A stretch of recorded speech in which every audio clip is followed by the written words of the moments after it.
Abdullah Öcalan'ın 19 yıl boyunca PKK'yı yönettiği Suriye'den çıkması hem Abdullah Öcalan'ın hem örgütü PKK'nın kaderini değiştirdi. Özellikle Kuzey Kürdistan halkı bu tutuklamadan büyük ölçüde etkilendi. Peki gerçekten neler olmuştu? Abdullah Öcalan gerçekten PKK'nin ve kendisinin söylediği gibi büyük bir direniş göstermiş miydi? Abdullah Öcalan'ın tutuklanması gerçekten uluslararası bir komplo muydu? Yoksa Abdullah Öcalan'ın kendi hataları mıydı? Abdullah Öcalan nasıl tutuklandı? Uçaktayken gerçekten benim annem de Türk, devlete hizmet edeceğim dedi mi? Mahkemede neler söyledi? Bu yazı dizimizde bu soruların cevaplarını arayacağız. Suriye devleti uzun zamandır Türkiye devleti tarafından Abdullah Öcalan meselesi için tehdit ediliyordu. Suriye devleti Orta Doğu devletlerinin olası bir Suriye-Türkiye çatışması istemediğini biliyordu. Ayrıca Öcalan'ın Türk devleti ile olan ilişkilerinde özellikle 1993 sonrası kuşkulanmıştı. Öcalan da 1980'lerdeki kadar denetimlerinde değildi. Türkiye ile ateşkes arayışları vardı. Suriye bu durumu değerlendirerek artık böyle bir riske almaya gerek olmadığı kanaatine vardı. Türkiye ile çatışmalardan büyük zarar görecekti. Öcalan da uzun yıllar Orta Doğu sahasında kalmıştı. İran ve Suriye gibi dayandığı güçler kendisinden daha çok şey talep ediyordu. Türkiye'nin Avrupa Birliği'ne girme süreci vardı. Ayrıca Türkiye ve Yunanistan arasında sürekli gergin ilişkiler yaşanıyordu. Öcalan bu durumda istifade edebileceğini AB ve Yunanistan'ın kendisini Türkiye'ye karşı kullanmak isteyebileceklerini düşündü. Bunun üzerine Yunanistan'la anlaşma yaptı. Zaten PKK'nın Yunanistan'la ilişkisi uzun yıllardır devam ediyordu.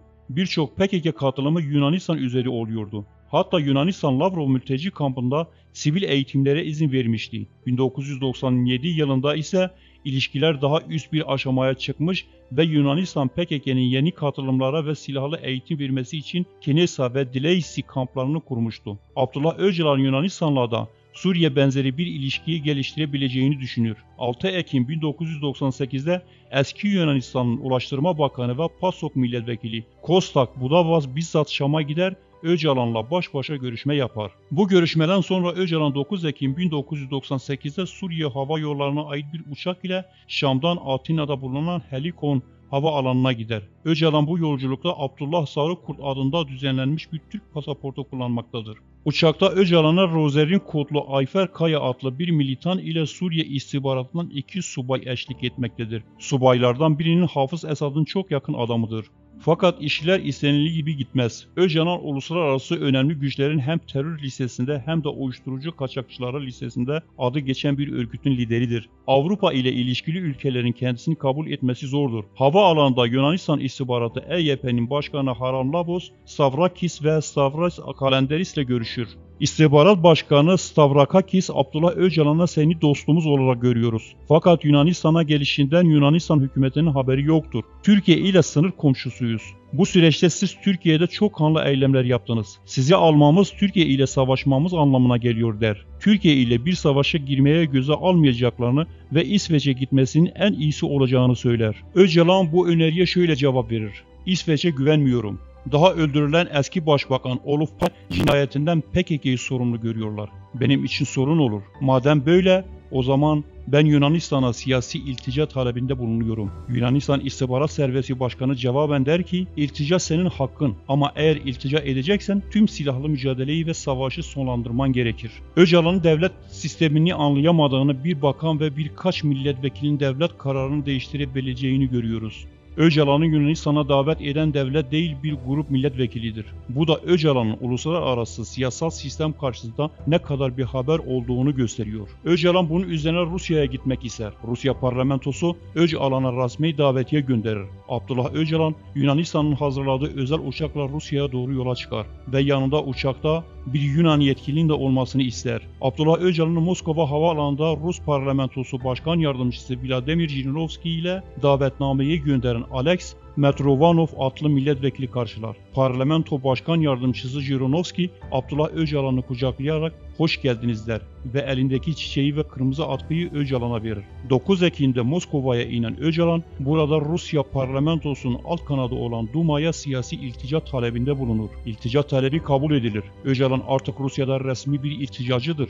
Öcalan 33 gün Rusya'da kalır. Türk basını Öcalan'ın Rusya'da olduğunu yazmaya başlayınca Öcalan Rusya'nın artık güvenli bir yer olmadığını söyleyerek çıkmak ister. Zaten baştan beri Öcalan'ın amacı Batı Avrupa ülkelerine kendini atmaktır. Öcalan 33 gün sonra İtalya'nın başkenti Roma'ya gider. Gidişinde İtalya Başbakanı Massimo D'Alma'nın bilgisi vardır. 12 Kasım 1998'de Öcalan Leonardo da Vinci havaalanına iner. Öcalan bu süreci şöyle anlatır. İtalya'ya vardığımda dostluk beklerken tutuklandım. Mahkeme daha sonra tutuklanmayı kaldırdı. Ama çok sert bir abluka altında tutularak kaçırılmam için her yol denendi. Bana yaklaşımlar da sert ve saygısızcaydı. Adeta bir suçlu muamelesi yaparak parmak izlerimi aldılar. Fotoğraflarımı çektiler. Öcalan İtalya'nın kendisine tavrından rahatsızdır. Halbuki 16 Kasım 1998'de basın toplantısı düzenleyen İtalya Başbakanı Massimo D'Alema Öcalan'ın Türkiye'ye iade edilmeyeceğini açıklamıştı. Daha sonrasında da İtalya hiçbir şekilde Öcalan'ı zorla çıkarma veya tutuklamaya çalışmamıştı. Türk devletinin İtalyan mallarını boykot etmesi, her yerde İtalya'ya karşı eylemler düzenlemesi bile İtalya'ya geri adım attırmamıştı. Fakat Abdullah Öcalan yerine de İtalya'ya kalamaz. 66 gün İtalya'da kalan Öcalan 16 Ocak 1999'da Roma'dan ayrıldı.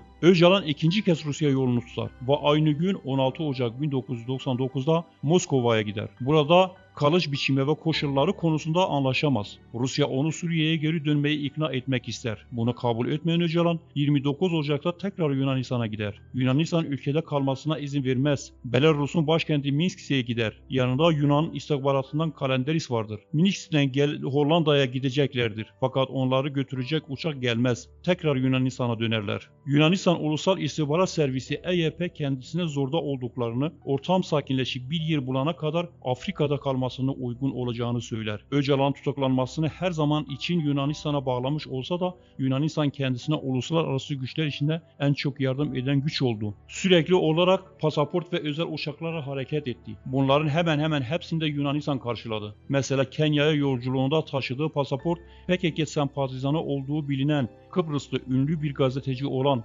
Lazaros Mavros adındaydı. Yine Yunan hükümeti tarafından kendisine verilmişti. Yunanistan'ın Öcalan'ı Kenya'ya göndermesindeki amaç Öcalan'ın Güney Afrika'dan iltica almasını sağlamaktı. Yunanistan Güney Afrika'da ile bu yönlü görüşmeler yapıyordu. Yalnız zaman zaman Öcalan ile Yunanistan arasındaki ilişkilerde gerginlik yaşandı. Zaten Kenya Öcalan'ın 130 günlük ülkeler arası gelgitlerinin son durağıydı. Çünkü artık buradan Türkiye'ye götürülecektir. Yunanistan Kenya'da o güne kadar olan olumlu tavrını değiştirir. Öcalan konusunu onu çok zorda bırakmaktadır. Bunda ABD'nin tavrının da etkisi vardır. Konsolosluktan çıkmak zorunda bırakırlar. Öcalan'ın yanında koruma görevi yapan eski bir kadın gerilla vardır. Bu kişi eşi ve çocuğu da PKK'de olan Dilan Kod adlı Şemse Kılıç'tır. Şemse Kılıç Almanya vatandaşıdır. Kenya'da konsolosluktayken üzerinde silah vardır. Konsolosluktan zorla çıkarılmak istendiğinde silah çeker. Öcalan araya girerek onu sakinleştirir. Dilan Öcalan'la aynı arabaya binmek için ısrar eder. Silahı Öcalan'a vermek ister. Öcalan silahı almaz. Daha sonra Öcalan bu durum için şöyle demişti. Bana silahı vermek istediler. Ben de klasik bir direniş beklediler. Hayır, oysaki ben Kürt ve Türk kardeşliği üzerindeki oyunu bozmayı tercih ettim. Oysaki silahı kendisine vermek isteyen kişi Şemse Kılıç da Öcalan'ın tutuklanacağını biliyordu. Silahı alabilirdi. Almadı. Ölümü değil, teslimiyeti seçti diyecekti. Öcalan Nairobi'deki Yunanistan Büyükelçiliğinden çıkınca artık yönünün Türkiye olduğunu biliyordu. Ve Öcalan 15 Şubat 1999 tarihinde Yunanistan Büyükelçiliğinden Hollanda'ya gitmek için çıkarılan Öcalan'ın Nairobi hava alanına bir uçak bekliyordu. Uçağın üstünde Malezya bayrağı vardı. Oysaki uçağın içinde Türk devlet görevlileri vardı. Öcalan orada teslim alınarak Türkiye'ye götürülür. Evet, Öcalan en baştan beri devlet içindeki bir kanatla ilişki halinde hareket etmişti. 1990'lar sonrası Doğu Perinçek ve Yalçın Küçük üzerindeki Türk devleti ile ilişki içindeydi. Fakat bir tutuklu olarak Türkiye'ye götürülmek Öcalan'ın beklediği bir şey değildi. Öcalan özellikle 16 Kasım'da ikinci kez Rusya'ya gittiği zaman artık Türk devletinin elinden kurtulmayacağını tahmin eder. Buna rağmen Kürdistan dağlarına gitmez. Bunu bir seçenek olarak görmez. Abdullah Öcalan'ın tutuklanma süreci kendisi ve örgütü tarafından uluslararası komplo olarak adlandırılıyor. Öcalan'ın pek çok devlete gitmiş ve çıkmak zorunda olması da durumun gerçekten uluslararası bir komplo gibi algılanmasına yol açıyor. Oysaki Öcalan'ın pek çok devlet tarafından reddedilmesinin temel nedeni yine kendi geçmiş pratiğidir. Eski İsveç Başbakanı Olof Palme'nin öldürülmesi, Almanya'da otoban eylemleri adı altında yapılan eylemlerin PKK'nın Almanya'da yasaklanmasına yol açması, yine uluslararası eroin ticaretinde PKK'nın ispatlı suçlarının olması Öcalan'ın istenmeyen kişi olarak görülmesine yol açar. Buna Avrupa'da vergi vermeyenlerin PKK'liler tarafından vurulması, iş yerlerinin yakılması, muhalif Kürt birey ve hareketlere karşı şiddet kullanılması, kara para aklama ve benzeri kriminal suçlarla eklenince Öcalan'ın Avrupa'da kabul edilmesi zemini kalmamıştı. Öcalan ideolojik olarak da Avrupa karşıtı bir konumdaydı. Orta Doğu'daki Batı karşıtı İran ve Suriye devletlerinin himayesi altında 20 yıl yaşamıştı. Onlarla beraber Avrupa devletlerini emperyalist olarak değerlendirmişti. Şimdi ise kısa bir zamanda hiçbir şey olmamış gibi kabul edilmeyi bekliyordu. Yani ortada bir uluslararası komplo yoktu. Uluslararası düzeni bilmeyen bir Öcalan vardı. Kendisi örgütlü ve taraftarları Öcalan'ın eşi benzeri olmayan bir siyasal daha olduğunu düşünmektedirler. Oysaki Öcalan tüm dünyada işleri Suriye muhaberatı ile yürütebileceğini düşünmüştü. Devletlerin hukukunu, uluslararası tahammülleri ve sistem ile birey arasındaki farkı hiç hesaplamamıştı. Öcalan Şam'dayken 90'lı yıllarda yanına pek çok Avrupalı gazeteci, milletvekili ve yazar gelmişti. Öcalan bunların gelişlerini ve vaatlerini devletlerin vaatleri gibi algılamıştı. Ayrıca Öcalan'da patolojik bazı liderlik saplantıları ve hisleri vardı. Herkes tarafından onaylanma arzusu herkes tarafından onaylandığını düşünmeye ve kendini abartmaya götürmüştü. Ayrıca Öcalan siyasetin bir kuralını unutmuştu. Herkesi kullanmaya çalışanlar herkes tarafından kullanılırlar. Öcalan Suriye'de Türkiye, İran, Suriye devletlerinin hepsi ile ilişkiler geliştirmiş, hepsini kullanmaya çalışmış ama aynı zamanda kullanılmıştı. 9 Ekim'de başlayan süreç de böyleydi.